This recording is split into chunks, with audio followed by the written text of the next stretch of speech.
नमस्कार, मैं हूं विशाल यादव। इस समय देश के दो बड़े उद्योगपति आमने सामने हैं। पा जाएं तो एक दूसरे का बैंड बजा दें। एक है गौतम अडानी तो दूसरे हैं अनिल अग्रवाल।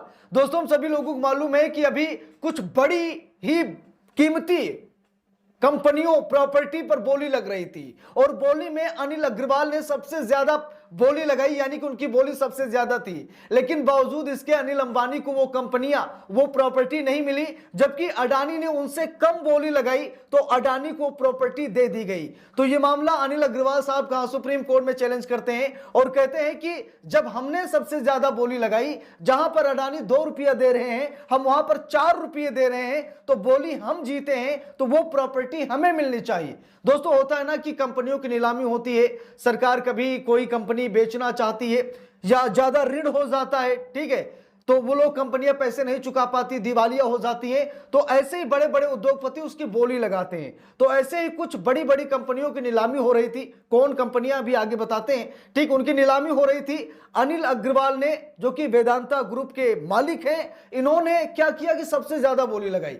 जहां पर अडानी साहब 2 रुपया दे रहे थे, ये 4 रुपया दे रहे थे, लेकिन बावजूद इसके मोदी के मित्र अडानी को सारी प्रॉपर्टी दे दी गई, वो भी 2 रुपये में। उदाहरण के तौर पर बता रहा हूं, अभी आगे मैं आपको करोड़ों में बात करूंगा, अभी सिर्फ समझाने के लिए कि जहां पर बोली 4 रुपये की लगी थी, अडानी साहब 2 रुपये की बोली लगाकर निकल लेते हैं। और ये कोई पहली बार नहीं है।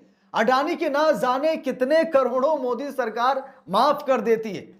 अभी कुछ दिन पहले मैंने आपको खबर दिखाई थी, जहां पर देश की 10 बड़ी कंपनियों की नीलामी हुई। कंपनियों पर बैंकों का 62,000 करोड़ का कर्ज था, यानी कि जो उन कंपनियों को खरीदेगा पहले सरकारी बैंकों को 62,000 करोड़ देगा।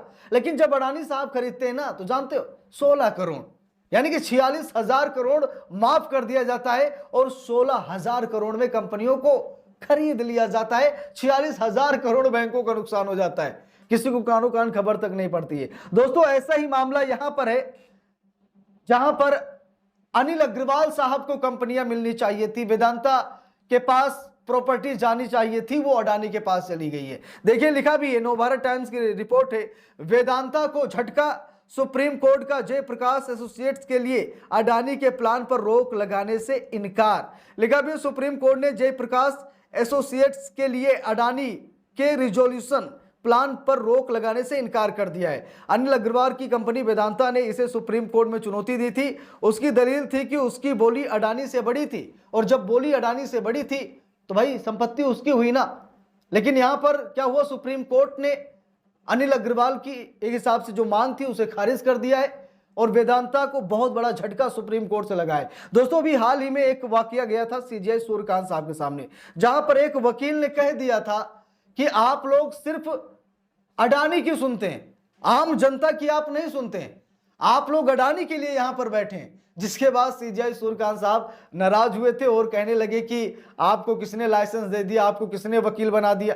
तो क्या ऐसा कोई सीन है? क्या अडानी का मामला था, अडानी ने कम बोली लगाई, लेकिन बावजूद इसके अडानी को संपत्ति दे दी गई। देखिए, यहां पर लिखा भी है खबर में, अनिल अग्रवाल की कंपनी वेदांता को सुप्रीम कोर्ट से झटका लगा है। कोर्ट ने जेपी ग्रुप की कंपनी जयप्रकाश एसोसिएट्स के लिए अडानी ग्रुप की रिजोल्यूशन प्लान पर रोक लगाने से इनकार कर दिया है। दिवालिया प्रक्रिया से गुजर रही इस कंपनी के लिए एनसीएलटी ने अडानी एंटरप्राइजेज के 14,500 करोड़ के रिजोल्यूशन प्लान मंजूर कर दिया था, लेकिन अनिल अग्रवाल की कंपनी वेदांता ने इसे सुप्रीम कोर्ट में चुनौती दी थी और इस टेक ओवर पर रोक लगाने की मांग भी की थी।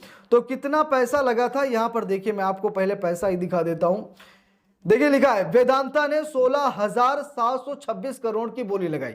समझिएगा, वेदांता ने 16,726 करोड़ की बोली लगाई थी, जो अडानी एंटरप्राइजेज की 14,535 करोड़ रुपए की बोली से अधिक थी। अडानी साहब ने कहा कि हम 14,535 करोड़ देंगे, वेदांता ने कहा हम 16,726 करोड़ देंगे।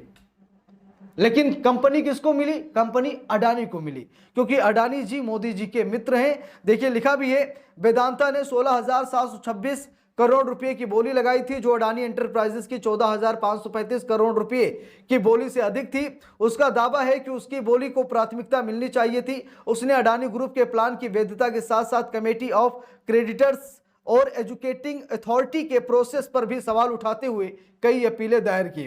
देखिए लिखा भी है, जयप्रकाश एसोसिएट्स के टेक ओवर मामले में वेदांता को झटका लगा है। सुप्रीम कोर्ट का अडानी के रिजोल्यूशन प्लान पर रोक लगाने से इनकार कर दिया है। एनसीएलटी ने अडानी ग्रुप के रिजोल्यूशन प्लान को मंजूरी दी थी। एनसीएलटी ने इस पर अंतरिम रोक लगाने से इनकार भी किया था।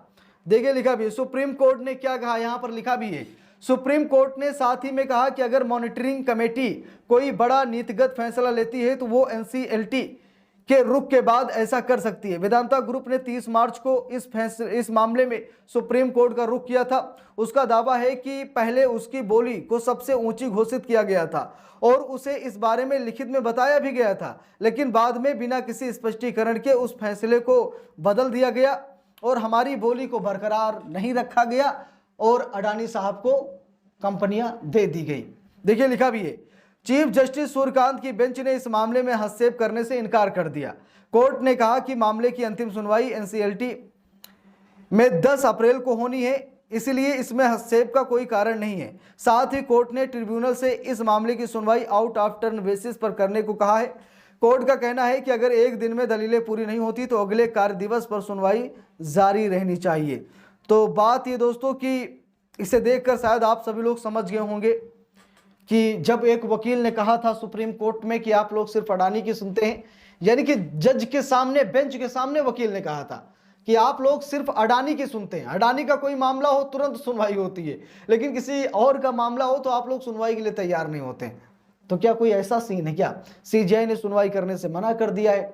ठीक है, अब यहां पर जो बोली 4 रुपये की लगी थी वो 2 रुपये में फाइनल हो गई।